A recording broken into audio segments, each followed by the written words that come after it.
More than 3 decades ago, on 13 January 1991, a tragedy happened that would leave a nation in shock. This location, known as the Oppenheimer Stadium, once hosted sporting events including soccer matches between some of the biggest football clubs in South Africa.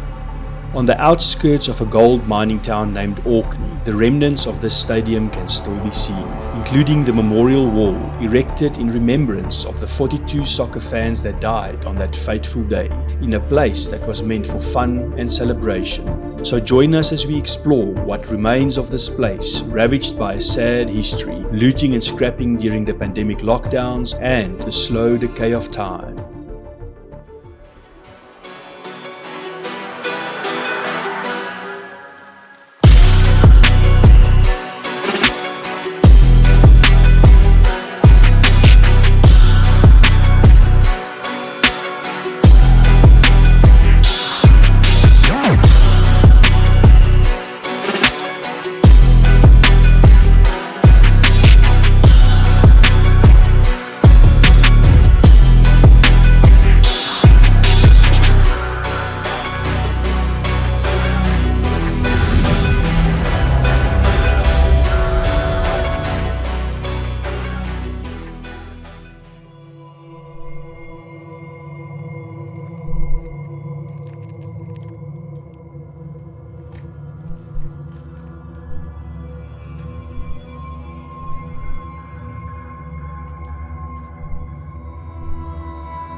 Stepping into the stadium felt eerie, a place where joyful shouts and cheering once filled the air, now filled with silence.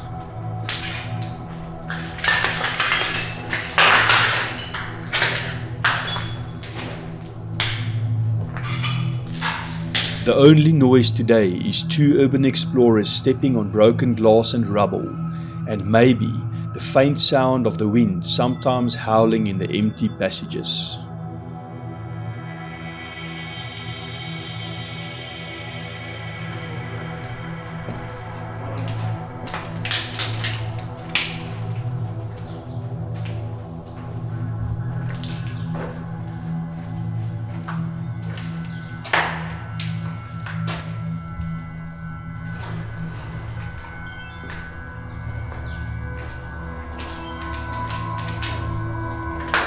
An old safe sits in a corner, meant for safeguarding the cash from ticket sales, now left rusted and empty.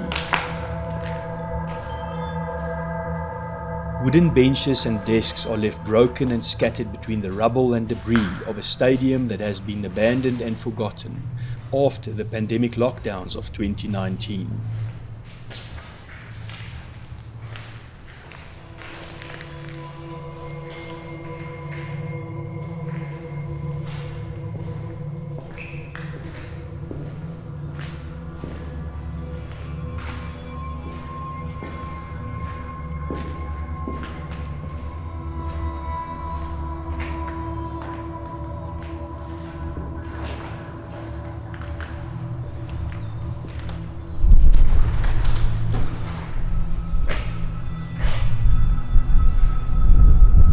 The Oppenheimer Stadium had the capacity for thousands of spectators. Now, not a single person in sight.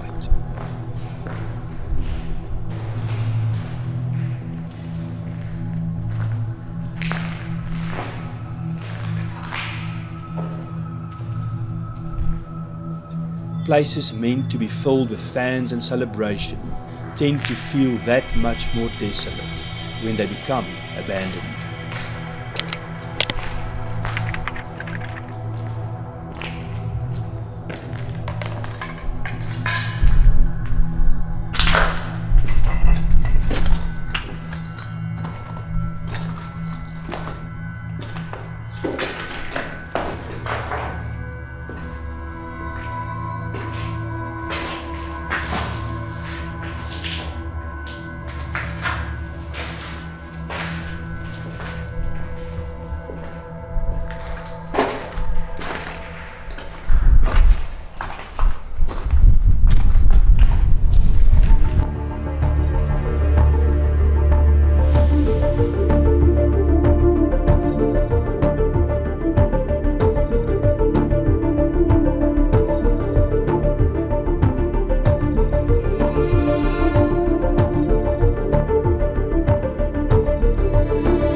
On Sunday, 13 January 1991, the Kaizer Chiefs and the Orlando Pirates, two of the biggest football clubs in South Africa, would face off at the Oppenheimer Stadium in Orkney.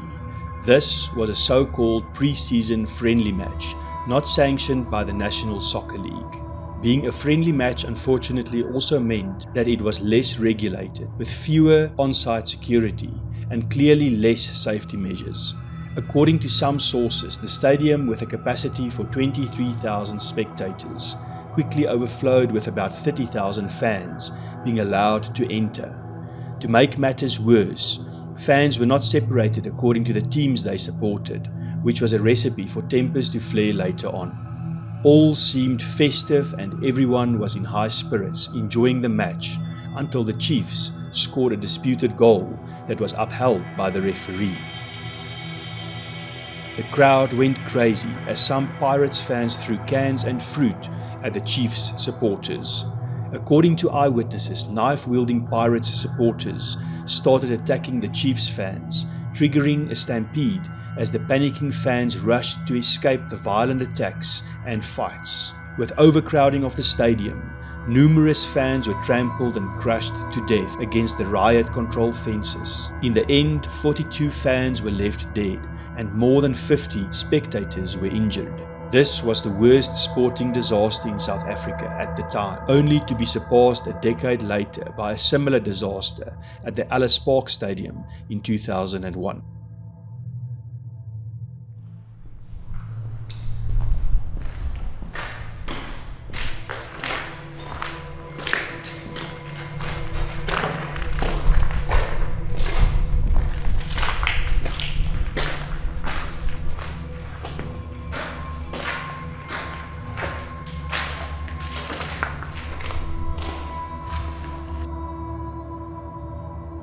As we explore the now empty spaces, one can still imagine the fans queuing for food and drinks.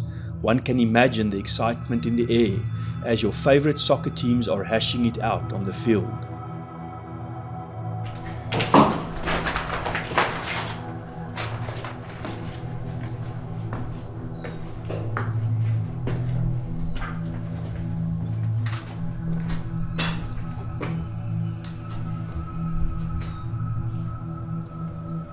The parking lots are now empty and overgrown.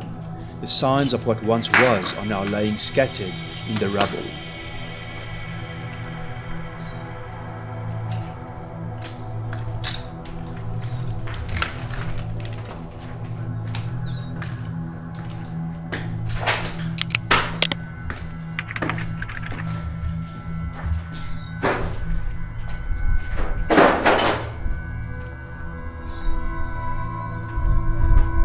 During the C-19 pandemic, social gatherings were strictly prohibited.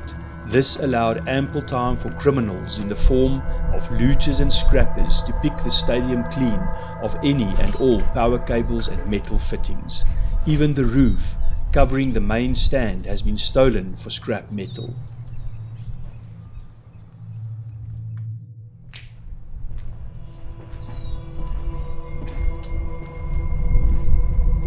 Stepping into one of the commentator boxes, it is easy to imagine a commentator shouting, "Goal!"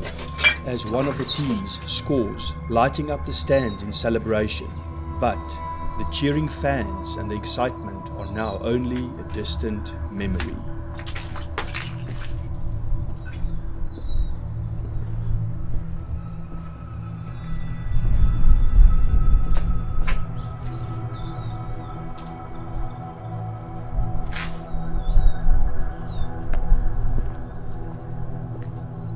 Sometime before the entire world went into lockdown during the C-19 pandemic, the Kaizer Chiefs representatives came to pay their respects at the stadium. At that stage, the stadium was still in relatively good shape, being utilized for various smaller sporting events.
memorial wall was erected in the honor and remembrance of the 42 fans that lost their lives on 13 January 1991. They have embraced it as part of this football club's history, however sad it may be. They honor these fans' memory annually to remember what happened and to pay respects to their families.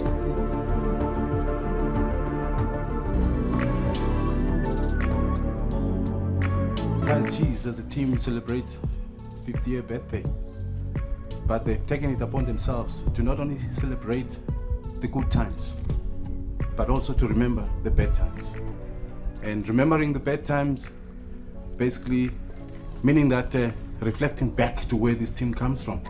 We're here with the Kaizer Chiefs legends and some of the members of management to commemorate. There was a game, Orlando Pirates against Kaizer Chiefs, where 42 supporters lost their lives. So we came here in remembrance of those supporters who lost their lives. It's very emotional because I spoke to Coach Ace, inside. I asked him what really happened, because he was playing on that day. He explained to me, and I saw how sad he was, while explaining the incident to me. So and as a player, I wouldn't want to be part of what happened here. So it's really sad, and I also feel for those who lost their families here.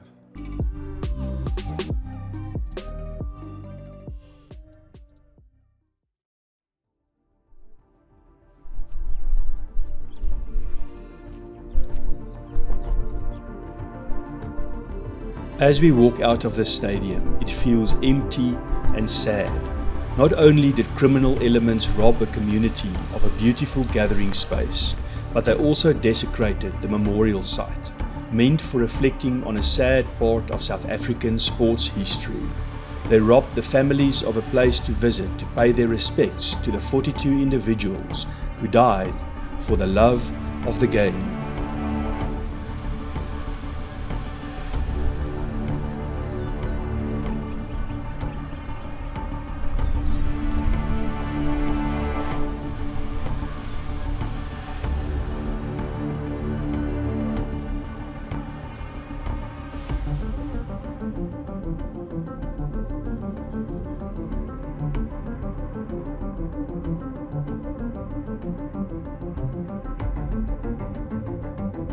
This is why we do this.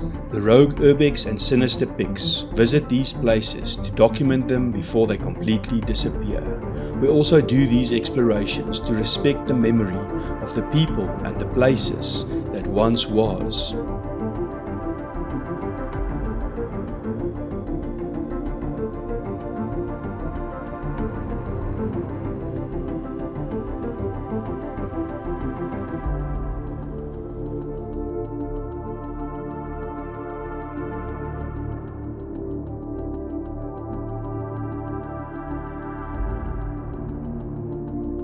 If you wish to support the Rogue Urbex initiative to continue documenting abandoned and forgotten places, please subscribe, like, comment and share. As for this location, may we honor the souls of these 42 soccer fans and may they rest in peace.